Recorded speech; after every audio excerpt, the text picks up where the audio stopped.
Operation Sindoor. ಸ್ನೇಹಿತರೆ, ನಮ್ಮ video ನೋಡುತ್ತಿದ್ದರೆ ದಯವಿಟ್ಟು ನಮ್ಮ ಚಾನೆಲ್ ಅನ್ನು ಸಬ್ಸ್ಕ್ರೈಬ್ ಮಾಡಿ. ನಿಮ್ಮ ಬೆಂಬಲವೇ ನಮ್ಮ ಶಕ್ತಿ.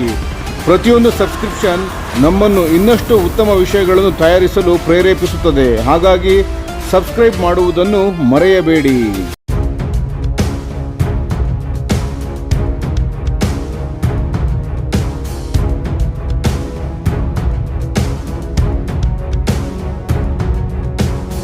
ರಷ್ಯಾದ ವಾಯು ಮತ್ತು ಅಂತರಿಕ್ಷ ರಕ್ಷಣಾ ಸಾಮರ್ಥ್ಯದಲ್ಲಿ ಐತಿಹಾಸಿಕ ಹೆಜ್ಜೆಯೊಂದನ್ನು ಇಡಲಾಗಿದೆ.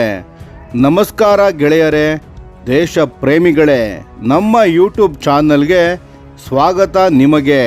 ಡಿಸೆಂಬರ್ 17ರಂದು ರಷ್ಯಾದ ರಕ್ಷಣಾ ಸಚಿವ ಆಂಡ್ರೆ ಬೆಲೋಸೋವ್ ಅವರು S-500 ದೀರ್ಘವ್ಯಾಪ್ತಿ ಏರ್ ಅಂಡ್ ಸ್ಪೇಸ್ ಡಿಫೆನ್ಸ್ ಸಿಸ್ಟಮ್ನಿಂದ ಸಂಪೂರ್ಣವಾಗಿ ಸಜ್ಜುಗೊಂಡಿರುವ ಮೊದಲ ಪೂರ್ಣ ರೆಜಿಮೆಂಟ್ ಈಗ ಕಂಬ್ಯಾಟ್ ಡ್ಯೂಟಿಗೆ ಪ್ರವೇಶಿಸಿದೆ ಎಂದು ಅಧಿಕೃತವಾಗಿ ಘೋಷಿಸಿದ್ದಾರೆ.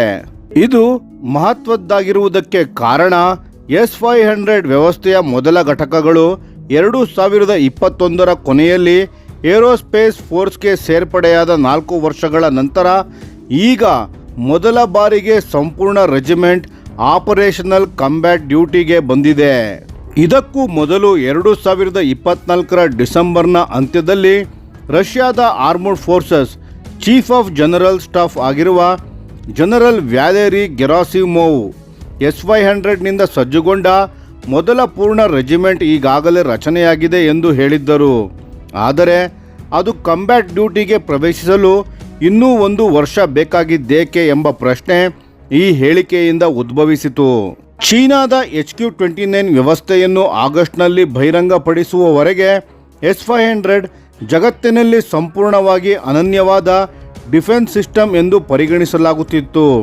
ಈ ವ್ಯವಸ್ಥೆಯನ್ನು ಮೊಬೈಲ್ ಲಾಂಚ್ ವೆಹಿಕಲ್ಸ್ಗಳಿಂದ ಕಾರ್ಯನಿರ್ವಹಿಸುವಂತೆ ವಿನ್ಯಾಸಗೊಳಿಸಲಾಗಿದ್ದು, ಎಲ್ಲ ವಿಧದ ಕ್ಷಿಪಣಿಗಳ ವಿರುದ್ಧ ಸ್ಟ್ರಾಟಜಿಕ್ ಲೆವೆಲ್ ಡಿಫೆನ್ಸ್ ಒದಗಿಸುವ ಸಾಮರ್ಥ್ಯ ಹೊಂದಿದೆ.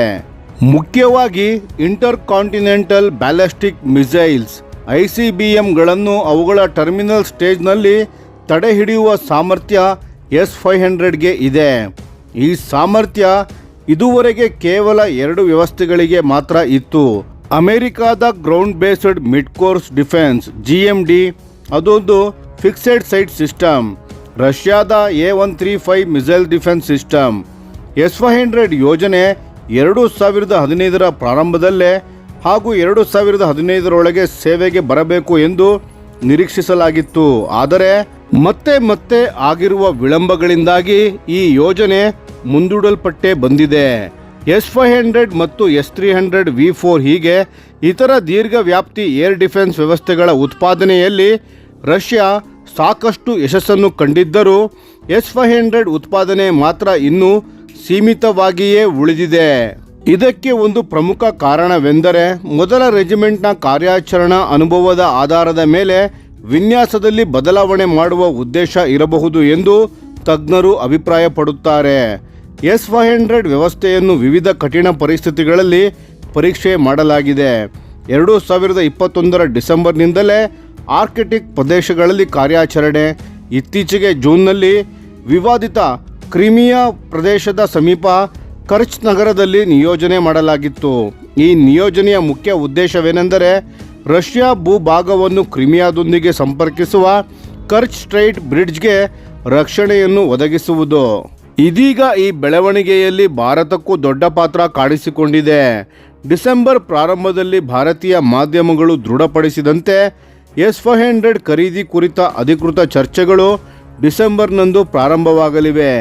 ಈ ಚರ್ಚೆಗಳು ನವದೆಹಲಿಯಲ್ಲಿ ನಡೆದ ಸಭೆಯಲ್ಲಿ ಭಾರತದ ರಕ್ಷಣಾ ಸಚಿವ ರಾಜನಾಥ್ ಸಿಂಗ್ ಅವರು ಹಾಗೂ ರಷ್ಯಾದ ರಕ್ಷಣಾ ಸಚಿವ ಆಂಡ್ರೆ ಬೆಲೋಸೋವ್ ಅವರ ಜೊತೆ ನಡೆಯಲಿದೆ. ಈ ಸಭೆಯಲ್ಲಿ S-400 ಏರ್ ಡಿಫೆನ್ಸ್ ಸಿಸ್ಟಮ್ಸ್ಗಳ ಡೆಲಿವರಿ ಶೆಡ್ಯೂಲ್ ಪರಿಶೀಲನೆ ಹಾಗೂ Su-57 5th ಜನರೇಷನ್ ಫೈಟರ್ ಏರ್ಕ್ರಾಫ್ಟ್ಗಳ ಖರೀದಿ ಕುರಿತು ಮಾತುಕತೆ ಇವುಗಳನ್ನು ಪರಿಶೀಲಿಸಲಾಗುತ್ತದೆ. S-500 ವ್ಯವಸ್ಥೆಯ ಅತ್ಯಂತ ಗಮನಾರ್ಹ ಸಾಮರ್ಥ್ಯಗಳೆಂದರೆ ಉಪಗ್ರಹಗಳನ್ನು ಹೊಡೆದುರುಳಿಸುವ ಸಾಮರ್ಥ್ಯ, ಅತಿವೇಗದ ಹೈಪರ್ಸಾನಿಕ್ ಮಿಸೈಲ್ಗಳನ್ನು ತಡೆಹಿಡಿಯುವ ಶಕ್ತಿ, ಸ್ಪೇಸ್ ಏರ್ಕ್ರಾಫ್ಟ್ಗಳನ್ನು ನಾಶಪಡಿಸುವ ಸಾಮರ್ಥ್ಯ, ಮತ್ತೊಂದೆಡೆ S-500ನ ಎಂಗೇಜ್ಮೆಂಟ್ ರೇಂಜ್ 500 ಕಿಲೋಮೀಟರ್ಗಳವರೆಗೆ ಇದೆ. ಅದು ಇನ್ ಅಟ್ಮಾಸ್ಫಿಯರ್ ಟಾರ್ಗೆಟ್ಸ್ಗಳಿಗೆ. ಇದು S-400ನಲ್ಲಿ ಬಳಸಲಾಗುವ 40N6 ಮಿಸೈಲ್ಗಳ 400 ಕಿಲೋಮೀಟರ್ ರೇಂಜ್ಗಿಂತ ಹೆಚ್ಚು. ಈ 40N6 ಕ್ಷಿಪಣಿಗಳನ್ನು ಇತ್ತೀಚೆಗೆ ಉಕ್ರೇನ್ ಯುದ್ಧದಲ್ಲಿ ಭಾರತ ಪಾಕಿಸ್ತಾನದ ಗಡಿ ಪ್ರದೇಶಗಳಲ್ಲೂ ಕಂಬ್ಯಾಟ್ ಟೆಸ್ಟಿಂಗ್ ಮಾಡಲಾಗಿದೆ. ಈ ಎಲ್ಲ ಸಾಮರ್ಥ್ಯಗಳ ಕಾರಣ S-500 ವ್ಯವಸ್ಥೆ ಸ್ಟ್ರಾಟಜಿಕ್ ಬಾಂಬರ್ಸ್ ಮತ್ತು AEW&C ಏರ್ಕ್ರಾಫ್ಟ್ಗಳಂತಹ ಹೈ ವ್ಯಾಲ್ಯೂ ಟಾರ್ಗೆಟ್ಸ್ಗಳಿಗೆ ಗಂಭೀರ ಬೆದರಿಕೆಯಾಗುವ ಶಕ್ತಿ ಹೊಂದಿದೆ.